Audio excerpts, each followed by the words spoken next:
कक्षा 7 की सामाजिक विज्ञान हमारे अतीत भाग 2 अध्याय 5 शीर्षक है शासक और इमारतें। और ये चित्र कुतुब मीनार का है। इसका वर्णन इस प्रकार से है। कुतुब मीनार 5 मंजिली इमारत है। अभिलेखों की पट्टियां इसके पहले छज्जे के नीचे हैं। इस इमारत की पहली मंजिल का निर्माण कुतुबुद्दीन ऐबक तथा शेष मंजिलों का निर्माण 1229 के आसपास इल्तुतमिश द्वारा करवाया गया। कई वर्षों में यह इमारत आंधी, तूफान तथा भूकंप की वजह से क्षतिग्रस्त हो गई थी। अलाउद्दीन खलजी, मोहम्मद तुगलक, फिरोज शाह तुगलक तथा इब्राहिम लोदी ने इसकी मरम्मत करवाई। चित्र 1 कुतुब मीनार के पहले छज्जे को प्रदर्शित करता है। कुतुबुद्दीन ऐबक ने लगभग 1199 में इसका निर्माण करवाया था। छज्जे के नीचे छोटे मेहराब तथा ज्यामितीय रूपरेखाओं द्वारा निर्मित नमूने को देखें। क्या आपको छज्जे के नीचे अभिलेखों की 2 पट्टियां दिखाई दे रही हैं? ये अभिलेख अरबी में हैं। गौर करें कि मीनार का बाहरी हिस्सा घुमावदार तथा कोणीय है। ऐसी सतह पर अभिलेख लिखने के लिए काफी परिशुद्धता की आवश्यकता होती थी। सर्वाधिक योग्य कारीगर ही इस कार्य को संपन्न कर सकते थे। याद रखें कि 800 वर्ष पूर्व केवल कुछ ही इमारतें पत्थर या ईंटों की बनी होती थीं। 13वीं शताब्दी में कुतुब मीनार जैसी इमारत का देखने वालों पर क्या प्रभाव पड़ा होगा? 8वीं और 18वीं शताब्दियों के बीच राजाओं तथा उनके अधिकारियों ने 2 तरह की इमारतों का निर्माण किया। पहली तरह की इमारतों में सुरक्षित, संरक्षित तथा इस दुनिया और दूसरी दुनिया में आराम विराम की भव्य जगहें, किले, महल तथा मकबरे थे। दूसरी श्रेणी में मंदिर, मस्जिद, हौज, कुएं, सराय तथा बाजार जैसी जनता के उपयोग की इमारतें थीं। राजाओं से यह अपेक्षा की जाती थी कि वे अपनी प्रजा की देखभाल करेंगे तथा प्रजा के उपयोग और आराम के लिए इमारतों का निर्माण करवाकर राजा उनकी प्रशंसा पाने की आशा करते थे। इस तरह के निर्माण कार्य व्यापारियों सहित अन्य व्यक्तियों के द्वारा भी किए जाते थे। वे मंदिरों, मस्जिदों और कुओं का निर्माण करवाते थे, परंतु घरेलू स्थापत्य, व्यापारियों की विशाल हवेलियों के अवशेष 18वीं शताब्दी से ही मिलने शुरू होते हैं। अभियांत्रिकी कौशल तथा निर्माण कार्य। स्मारकों से हमें उनके निर्माण में प्रयुक्त शिल्प विज्ञान का भी पता चलता है। छत का ही उदाहरण ले लीजिए। हम 4 दीवारों के आर पार लकड़ी की शहतीरों अथवा एक पत्थर की पटिया रखकर छत बना सकते हैं, लेकिन यह कार्य उस समय बहुत कठिन हो जाता है जब हम एक विस्तृत अधिरचना वाले विशाल कक्ष का निर्माण करना चाहते हैं। इसके लिए परिष्कृत कौशल की जरूरत पड़ती है। 7वीं और 10वीं शताब्दी के मध्य वास्तुकार भवनों में और अधिक कमरे, दरवाजे और खिड़कियां बनाने लगे। छत, दरवाजे और खिड़कियां अभी भी 2 ऊर्ध्वाधर खंभों के आर पार एक अनुप्रस्थ शहतीर रखकर बनाए जाते थे। वास्तुकला की यह शैली अनुप्रस्थ टोडा निर्माण कहलाई जाती है। 8वीं से 13वीं शताब्दी के बीच मंदिरों, मस्जिदों, मकबरों तथा सीढ़ीदार कुओं यानी बावली से जुड़े भवनों के निर्माण में इस शैली का प्रयोग हुआ। इसके बारे में बताया गया है, यह दिल्ली की कुव्वत अल इस्लाम मस्जिद का एक हिस्सा है जो 12वीं शताब्दी के उत्तरार्ध में बनाई गई। मेहराब के निर्माण में अनुप्रस्थ टोडा तकनीक का इस्तेमाल। चित्र 3 का शिव की स्तुति में बनाए गए कंदरिया महादेव मंदिर का निर्माण चंदेल राजवंश के राजा धंगदेव द्वारा 999 ईस्वी में किया गया।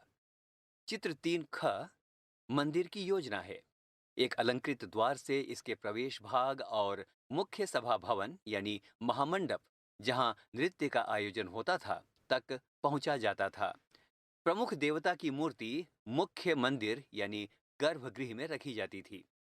धार्मिक अनुष्ठान इसी जगह संपन्न किए जाते थे तथा इसमें केवल राजा, उनका निकटतम परिवार तथा पुरोहित एकत्रित होते थे। खजुराहो समूह में राजकीय मंदिर सम्मिलित थे, जहां सामान्य जनमानस को जाने की अनुमति नहीं थी। ये मंदिर सुपरिष्कृत उत्कीर्णित मूर्तियों से अलंकृत थे। चित्र संख्या 4। तंजावुर के राजराजेश्वर मंदिर का शिखर उस समय के मंदिरों में सबसे ऊंचा था। इसका निर्माण कार्य आसान नहीं था, क्योंकि उन दिनों कोई क्रेन नहीं थी। शिखर के शीर्ष पर 90 टन का पत्थर ले जाना इतना भारी होता था कि उसे व्यक्ति अपने आप उठाकर नहीं ले जा सकते थे। इसीलिए इस काम के लिए वास्तुकारों ने मंदिर के शीर्ष तक पहुंचने के लिए चढ़ाईदार रास्ता बनवाया। रोलरों द्वारा भारी पत्थरों को इस रास्ते से ऊपर ले जाया गया। इस काम के लिए 4 किलोमीटर से ज्यादा लंबा पथ तैयार किया जाता था, जिससे चढ़ाई बहुत खड़ी ना हो। मंदिर बन जाने के बाद इसे गिरा दिया गया, लेकिन उस क्षेत्र के लोगों ने मंदिर निर्माण के अनुभव को काफी लंबे समय तक याद रखा। आज भी मंदिर के आसपास के एक गांव को चारूपल्लम कहा जाता है, जिसका शाब्दिक अर्थ है चढ़ाईदार रास्ते का गांव। चित्र संख्या 5 का, जैसा कि आप इसमें देख सकते हैं, ये मेहराब का विशुद्ध रूप है। मेहराब के मध्य में डाट अधिरचना के भार को मेहराब की आधारशिला पर डाल देती है। चित्र संख्या 5 ख, चित्र को ध्यान से देखें। मेहराब का विशुद्ध रूप अलाई दरवाजे का मेहराब, जो प्रारंभिक 14वीं सदी में बनाया गया कुव्वत अल इस्लाम मस्जिद, दिल्ली का है। आगरा किले में जल द्वार निर्माण को दिखाती एक चित्रकारी इसे अकबरनामा से लिया गया है। मंदिरों, मस्जिदों और हौजों का निर्माण। मंदिरों और मस्जिदों का निर्माण बहुत ही सुंदर तरीके से किया जाता था, क्योंकि वे उपासना के स्थल थे।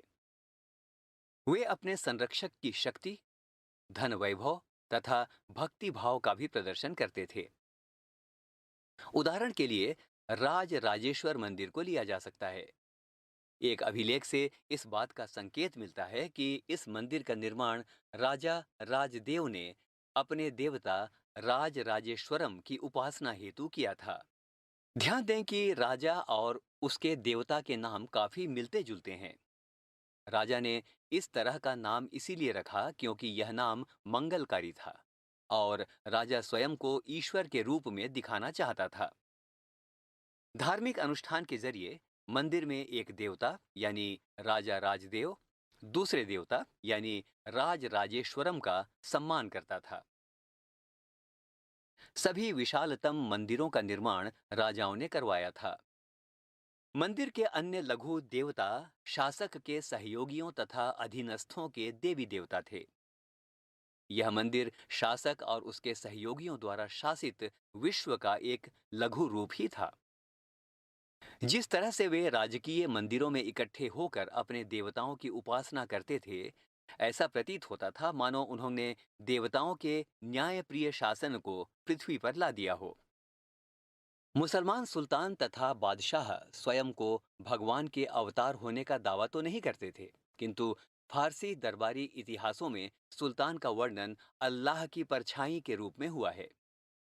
दिल्ली की एक मस्जिद के अभिलेख से पता चलता है कि अल्लाह ने अलाउद्दीन को शासक इसलिए चुना था क्योंकि उसमें अतीत के महान विधिकर्ताओं यानी मूसा और सुलेमान की विशिष्टताएं मौजूद थीं। सबसे महान विधिकर्ता और वास्तुकार अल्लाह स्वयं था। उसने अव्यवस्था को दूर करके विश्व का सृजन किया तथा एक व्यवस्था और संतुलन कायम किया। सत्ता में आने पर प्रत्येक राजवंश के राजा ने शासक होने के नाते अपने नैतिक अधिकार पर और जोर डाला। उपासना के स्थानों के निर्माण ने शासकों को ईश्वर के साथ अपने घनिष्ठ संबंध की उद्घोषणा करने का मौका दिया। ऐसी उद्घोषणाएं तेजी से बदलती राजनीति के संदर्भ में महत्व ग्रहण कर लेती थीं। शासकों ने विद्वान तथा धर्मनिष्ठ व्यक्तियों को भी आश्रय प्रदान किया और अपनी राजधानियों तथा नगरों को महत्वपूर्ण सांस्कृतिक केंद्रों के रूप में परिवर्तित करने का प्रयास किया। इन सब से उनके शासन तथा राज्य को ख्याति मिली। व्यापक समझ यह थी कि न्यायप्रिय राजा का राज ऐसा होगा जहां खुशहाली होगी और जहां पर्याप्त वर्षा होगी। इसी तरह हौजों और जलाशयों के निर्माण द्वारा बहुमूल्य पानी उपलब्ध कराने के कार्य की बहुत प्रशंसा की जाती थी। सुल्तान इल्तुतमिश ने देहली एक कुहना के एकदम निकट एक विशाल तालाब का निर्माण करके व्यापक सम्मान प्राप्त किया। इस विशाल जलाशय को हौज ए सुल्तानी अथवा राजा का तालाब कहा जाता था। शासक प्रायः सामान्य लोगों के लिए बड़े और छोटे हौजों और तालाबों का निर्माण करवाते थे। कभी कभी वे किसी मंदिर, मस्जिद अथवा गुरुद्वारे यानी सिखों के एकत्रित होने और उपासना का स्थान का हिस्सा होते थे। मंदिरों को क्यों नष्ट किया गया? राजा मंदिरों का निर्माण अपनी शक्ति, धन संपदा और ईश्वर के प्रति निष्ठा के प्रदर्शन हेतु करते थे। ऐसे में यह बात आश्चर्यजनक नहीं लगती है कि जब उन्होंने एक दूसरे के राज्यों पर आक्रमण किया तो प्रायः ऐसी इमारतों पर निशाना साधा। 9वीं शताब्दी के आरंभ में जब पांड्यन राजा श्रीमर श्रीवल्लभ ने श्रीलंका पर आक्रमण कर राजा सेन प्रथम 831 से 851 को पराजित किया था, उसके विषय में बौद्ध भिक्षु व इतिहासकार धम्मकिति ने लिखा है कि सारी बहुमूल्य चीजें वह ले गया। रत्न महल में रखी स्वर्ण की बनी बुद्ध की मूर्ति और विभिन्न मठों में रखी सोने की प्रतिमाओं, इन सभी को उसने जब्त कर लिया। सिंहली शासन के आत्माभिमान को इससे जो आघात लगा था, उसका बदला लिया जाना स्वाभाविक था। अगले सिंहली शासक सेन द्वितीय ने अपने सेनापति को पांडवों की राजधानी मदुरै पर आक्रमण करने का आदेश दिया। बौद्ध इतिहासकार ने लिखा है कि इस अभियान में बुद्ध की स्वर्ण मूर्ति को ढूंढ निकालने तथा वापस लाने हेतु महत्वपूर्ण प्रयास किए गए।